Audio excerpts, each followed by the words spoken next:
VXI में जाइए, okay. मेरे हिसाब से VXI बढ़िया है। पावर विंडो और कुछ चीजें मिल जाती हैं आपको। मुझे लगा था कि पावर विंडो की इतनी रिक्वायरमेंट नहीं, लेकिन आगे की पावर विंडो की रिक्वायरमेंट है। तो गाड़ी में आप अंदर से नहीं कह सकते कि गाड़ी बेस वेरिएंट है। आपको नीचे मैटिंग मिल जाती है, सीट कवर्स मिल जाते हैं, स्टीयरिंग रैप ओनर ने कराया हुआ है, स्क्रीन लगाई हुई है, 4 शोर स्पीकर्स भी इंस्टॉल्ड है। हेलो दोस्तों, मैं हूं रोहित यादव। स्वागत है आप सभी का आपके अपने YouTube channel car info mania में। हमारे सामने खड़ा है नया सिलेरियो का, अभी जस्ट 2022 का ही वेरिएंट है। रिसेंटली सिलेरियो लॉन्च हुई, फिर CNG में भी आई और यहाँ पे सिलेरियो पेट्रोल वेरिएंट है।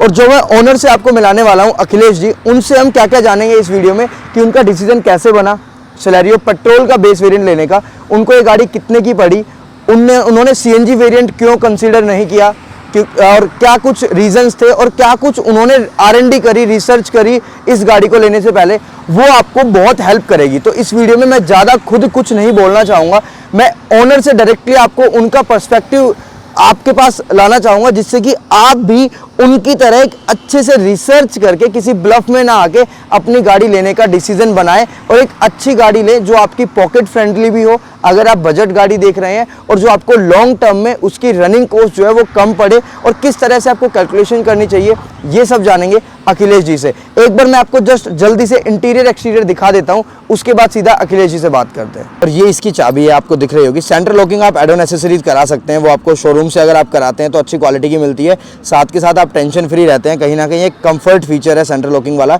जो आप जरूर एनरोल कराएं अगर आप बेस वेरिएंट गाड़ी ले रहे हैं। अब बात करें गाड़ी के एक्सटीरियर की, तो आपको व्हील कैप नहीं मिलते, आपको सिंपली यहाँ पे आई थिंक 14 इंच के आपको अलॉय मिल जाते हैं, और आई थिंक वैगनार में आपको 13 इंच के मिलते हैं बेस वेरिएंट में, तो यहाँ पे आपको 1 इंच के अलॉय साइज अच्छा मिल जाता है। फ्रंट में आपको क्रोम ग्रिल और सारी चीज़ें दिख रही होंगी। यहाँ पे फॉग लैम्प जो है वो भी एड ऑन एसेसरीज का पार्ट है, तो थोड़ा बहुत काम ओनर ने जो कराया है, एक्सटीरियर में कम लेकिन इंटीरियर में काफ़ी अच्छा काम हुआ है।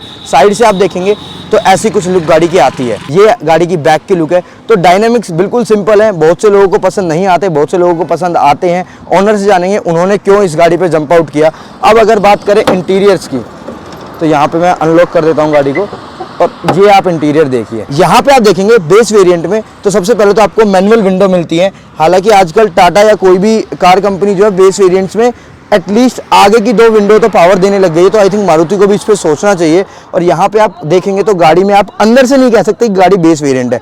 आपको नीचे मैटिंग मिल जाती है, सीट कवर्स मिल जाते हैं, स्टीयरिंग रैप ओनर ने कराया हुआ है, स्क्रीन लगाई हुई है, 4 शोर स्पीकर्स भी इंस्टॉल्ड है। तो इन सारी चीज़ों की कॉस्टिंग के बारे में भी बात करेंगे कि किस तरह से आप बेस वेरिएंट में 10 से 15 हज़ार के बीच का अमाउंट लगा के उसको एक अच्छा खासा मिड वेरिएंट तक ले जा सकते हैं, और अपने कंफर्ट फीचर जो कि मैंडेटरी चीज़ें हैं, स्क्रीन हो गई, म्यूजिक सिस्टम आपका हो गया, मेनली सीट कवर्स हो गए, मैटिंग हो गई, ये मैंडेटरी चीज़ें होती हैं जो कि आपकी गाड़ी के लाइफ को और गाड़ी की जो ड्यूरेबिलिटी है उसको बढ़ाती हैं। पीछे से देखिए तो स्पेस की मैं कोई इतनी कमी नहीं बताऊंगा कि अंदर से आपको स्पेस की कमी मिलेगी, और ना ही मैं आपको बता पाऊंगा कि बूट स्पेस आपको स्क्रीन पे दिख रहा होगा, और यहाँ पे उन्होंने काफ़ी सामान भी डाला हुआ है। तो बूट स्पेस आप देख सकते हैं, काफ़ी ज़्यादा आपको बूट स्पेस अच्छा खासा मिल जाता है गाड़ी के अंदर। यहाँ पे पार्सल ट्रे तो नहीं है, लेकिन इस तरह का ओनर ने यहाँ पे एड ऑन करा हुआ है अपना, जिसके ऊपर की काफ़ी अच्छा सामान वगैरह रखा जा सकता है, और ऐसा कुछ आपको बूट स्पेस मिलता है। लीटर्स में आपको स्क्रीन पे लगा दिख रहा होगा बूट स्पेस कि कितने लीटर्स का है। तो अब सीधा ओनर से जुड़ते हैं और उनसे जानते हैं कि उनका किस तरह से डिसीजन बना, और जो सारी चीज़ें मैंने स्टार्टिंग में आपको बताई थी किस तरह से उन्होंने अच्छे से रिसर्च की और फिर इस गाड़ी का डिसीजन लिया। तो अखिलेश जी हमारे साथ जुड़ चुके हैं। पहले तो thank you so much, and नमस्कार आप सभी को कर रहे हैं अखिलेश जी। तो थैंक यू सो मच अपना टाइम देने के लिए इतने शॉर्ट पीरियड पे। अभी जस्ट हम मिले ही थे और इन्होंने बोला कि मैं अपना एक्सपीरियंस शेयर करना चाहूँगा। तो अखिलेश जी बिल्कुल शुरू से शुरू करते हैं कि आपने पहले तो सिलेरियो को चूज करने का आपने जो प्रोसेस था कि आपने सिलेरियो ही लेनी है, ये आपको कब फाइनल हुआ और किन किन गाड़ियों को आपने कंसिडर किया था इस बजट में, और आपको ये गाड़ी कितने की पड़ी, ये प्रोसेस बताइए।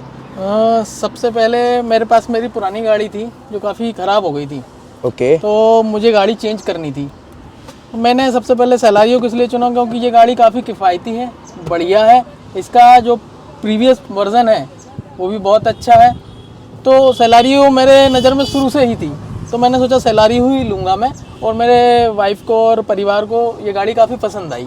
जब मारुति ने लॉन्च की तो काफ़ी अच्छी अट्रैक्टिव लगी, अंदर स्पेस काफ़ी बढ़िया था और बजट में भी थी, और सिलेरियो का माइलेज तो आपको मालूम ही है, बिल्कुल काफ़ी बढ़िया माइलेज देती है। बिल्कुल। मैंने पेट्रोल वर्जन चूज करा क्योंकि मेरी रनिंग कम थी। ओके। पेट्रोल वर्जन चूज करने के बाद सीएनजी थोड़ी कॉस्टली पड़ रही थी, मुझे ऐसा लगा कि सीएनजी थोड़ी कॉस्टली। यहाँ पे आपको थोड़ा सा आपको रोकना चाहूंगा अखिलेश जी, ये पूछना चाहूंगा कि आपको पहले तो जब ये बेस वेरिएंट आपने लिया तो ये आपको कितने का पड़ा और सीएनजी वेरिएंट में आपका कितना क्या डिफरेंस था जिसके बाद आपने डिसीजन पेट्रोल वेरिएंट लेने का किया? बेस वेरिएंट मेरा पड़ रहा था मुझे 6 लाख का।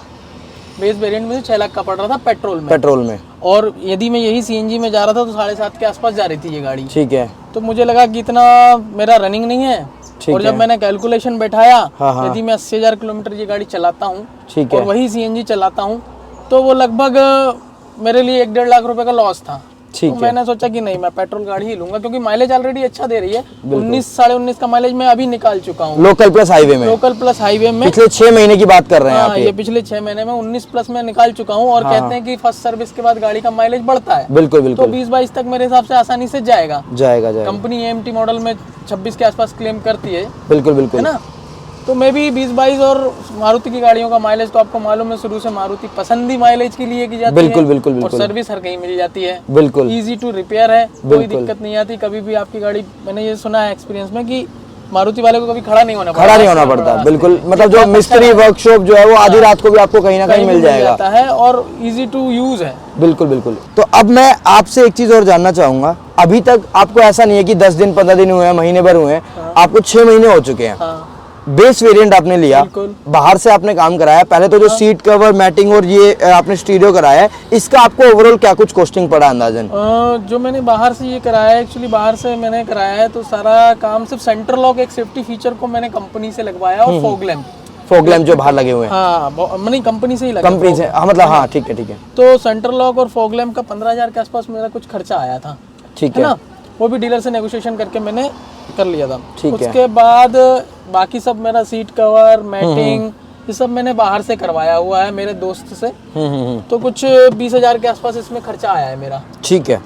तो उसके आपने जो 6 लाख जो प्राइसिंग बताई, आई थिंक गाड़ी का जो ऑन रोड प्राइस वो 575 के आसपास पड़ता है। आपको सारा काम करा के गाड़ी 6 लाख 5,000 की पड़ गई आराम से। बिल्कुल। तो अगर सिर्फ स्टॉक बेस वेरिएंट देखे तो हमें 575 तक का पड़ जाता है। 5 डिपेंड करता है थोड़ा आरटीओ प्राइसेस पे, राजस्थान में थोड़ा ज्यादा है, हरियाणा में कम है, तो इस वजह से। बाकी एक आपसे जो मैं पूछना चाह रहा था कि आपको कोई ना कोई कमी तो जरूर लगी होगी गाड़ी में कि यार अगर मेरे पास ये पुरानी गाड़ी थी या मैं कोई और गाड़ी लेता, इग्निस लेता, स्विफ्ट लेता, कोई और लेता, कंफर्ट, फीचर, कुछ तो आपको ऐसा लगा होगा कि यार मेरे को मतलब ये चीज और होनी चाहिए थी। आई थिंक देखिए 1000 सीसी में थोड़ा सा लगता है, बस समझ गया मैं वो पुश नहीं मिलता, पुश थोड़ा सा नहीं मिलता है, पावर का थोड़ा सा। लेकिन क्योंकि अब गाड़ियों के प्राइस देख के सिनेरियो बेस्ट है। बिल्कुल। अगर आप बजट इफेक्टिव देख रहे हैं तो आपको कुछ चीजों में कॉम्प्रोमाइज करना ही पड़ेगा। देखो वो तो निश्चित है। बिल्कुल सही बात है। आपको अगर कुछ चाहिए तो कुछ त्यागना पड़ेगा। बिल्कुल सही बात है। तो आपको यदि और अच्छे फीचर चाहिए तो फिर आपको थोड़ा इंजन भी बड़ा चाहिए गाड़ियों में। बिल्कुल मजा आएगा। बिल्कुल। तो वहाँ पे माइलेज और बहुत सी चीजों में कॉम्प्रोमाइज करना पड़ेगा आपको कहीं ना कहीं तो रहेगा, चाहे आप कितने की भी गाड़ी ले लें। बिल्कुल, कितने की भी गाड़ी ले लें, आप रेंज रोवर भी ले तो भी उसमें बिल्कुल आप कमी बताएं। सही बात है। इसके अलावा आप मतलब हर तरह की ऑडियंस है जो हमारी वीडियोस देखती है, बजट सेंट्रिक भी है, जिनका बजट थोड़ा ठीक भी है, तो सिलेरियो को आप बेस वेरिएंट ही प्रेफर करेंगे कि आप बेस वेरिएंट लेके बाहर से काम करा के अच्छी खासी कर सकते हैं गाड़ी को बजट में, या फिर आप कहेंगे कि आप सीएनजी पे जाइए या अपर वेरिएंट्स पे जाइए? VXI में जाइए। ओके, हिसाब से VXI बढ़िया है। पावर विंडो और कुछ चीजें मिल जाती हैं आपको। मुझे लगा था कि पावर विंडो की इतनी रिक्वायरमेंट नहीं, लेकिन आगे की पावर विंडो की रिक्वायरमेंट है।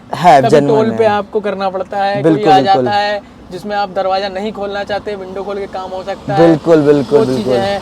रनिंग गाड़ी में आपको विंडो खोलना है तो थोड़ा सा आपको पावर विंडो आगे तो चाहिए। वो मतलब आई थिंक छोटी छोटी ये चीज फील होती है, थोड़ा सा फील होती है कि कहीं, और ये चीजें बाहर से इतनी अच्छी नहीं हो पाती। ये कुछ चीजें हैं, वो बात ही अलग। बिल्कुल। तो एटलीस्ट आप सेकंड वेरिएंट पे जाइए। आप अपने लर्निंग से ये बताना चाहेंगे कि ये जरूरी कि एटलीस्ट आप VXI पे जाइए। और सीएनजी में तो वेरिएंट ही VXI से शुरू होता है। सीएनजी तो बहुत बढ़िया है, जिनकी रनिंग ज्यादा है उनको तो सीएनजी प्रेफर करूंगा। बिल्कुल, अराउंड 35 किलोमीटर 35 से 36 किलोमीटर पर केजी माइलेज है। माइलेज दे रही है, बढ़िया माइलेज दे रही है सीएनजी। बिल्कुल। लेकिन अगर रनिंग ज्यादा है और आपको एक कैलकुलेशंस कर लेनी चाहिए कि कब तक आपकी कोस्ट इफेक्टिविटी रहेगी। ये नहीं है आप चला 1000-1500 किलोमीटर रहे हो, आप सीएनजी लेके खड़ी कर रहे हो 2 लाख महंगी, तो उसका आई थिंक सेंस नहीं वो बनता। सेंस नहीं बनता। बिल्कुल, ऑब्वियसली यही सोच के मैंने पेट्रोल गाड़ी ली मेरी है। रनिंग कम थी। आपकी रनिंग लगभग कितनी है महीने अभी की 6 मंथली? महीने में मैंने 2500 किलोमीटर 6 महीने में 2500 चलाई है, तो फिर क्या रनिंग है मेरी। तो भाई ऐसे लोग तो बिल्कुल जरूर देखें कि जिनकी बिल्कुल 6 महीने में 2500 का मतलब होगा 300 से 400 किलोमीटर 200 किलोमीटर गाड़ी चल रही है। और आई थिंक जो अखिलेश जी हैं वो ऐसे एरिया में रहते हैं जहाँ पे ओला उबर या टैक्सी इतनी अवेलेबिलिटी नहीं है, इसीलिए इन्होंने। और इवन अगर आपकी रनिंग बिल्कुल ही 200 300 500 किलोमीटर है तो आप रेंटल कार से भी काम चला सकते हैं, टैक्सी से भी काम चला सकते हैं। आपको एक 5 लाख 6 लाख की लायबिलिटी लाने की जरूरत नहीं है आई थिंक घर में। तो काफ़ी अच्छा एक्सपीरियंस शेयर किया अखिलेश जी ने। आई होप आप सभी को पसंद आया होगा। And again thank you so much Akhilesh ji अपना टाइम देने के लिए। एक लॉन्ग टर्म रिव्यू के लिए जल्दी मिलेंगे। बेटा आपका क्या नाम है? मन्नू। ओके, तो मन्नू भी नहीं, मन्नू तो बड़ा होगा तब तक तो गाड़ी बहुत 2 से 3 गाड़ियां बदल चुकी होंगी। आपको गाड़ी कैसी लग रही है? अच्छी लगी गाड़ी आपको? स्पेस अच्छा है गाड़ी में? अच्छा लगा। तो भाई छोटे बच्चे का भी हमने, बेबी का भी रिव्यू ले लिया है, मन्नू का भी, इनको भी गाड़ी पसंद आई। आपको देखो क्या होता है, डिजाइन्स में अपने अपने पर्सपेक्टिव होते हैं। किसी को इग्निस पसंद आती है, किसी को इग्निस पसंद नहीं आती, किसी को सोलेरियो आती है, किसी को वैगनार अच्छी नहीं लगती। तो दुनिया, लेकिन वैगनार मोस्ट सेलिंग कार है।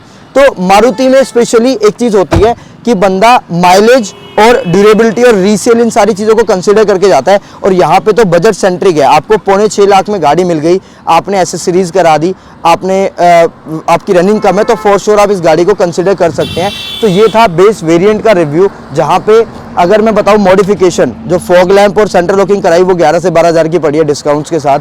और उसके अलावा जो मॉडिफिकेशंस है वो ओनर को लगभग 15 हज़ार के पड़े, जिसमें सीट कवर्स, मैटिंग और सारी चीज़ें हैं। तो आपको 6 लाख से 6 लाख 10 हज़ार में आपका वेरिएंट, अपर वेरिएंट बन जाता है। और अगर आप साथ में जस्ट 1500 से 2000 के व्हील कैप और लगा लेते हैं तो गाड़ी पूरी VXI वेरिएंट ही लगती है। तो ये वीडियो थी, ज़्यादा लंबा नहीं खींचेंगे। लॉन्ग टर्म रिव्यू के लिए चैनल पर बने रहें, जरूर आएगा। 19 से 20 किलोमीटर, 19.5 किलोमीटर पर लीटर का माइलेज जो गाड़ी है वो दे रही है। और इसी के साथ कंक्लूड करते हैं। जो चीज़ डाउट हो, पूछना हो, वीडियो में आप बेधड़क पूछ सकते हैं। और बने रहिए चैनल पे, सब्सक्राइब करिए और प्यार अपना बनाए रखिए।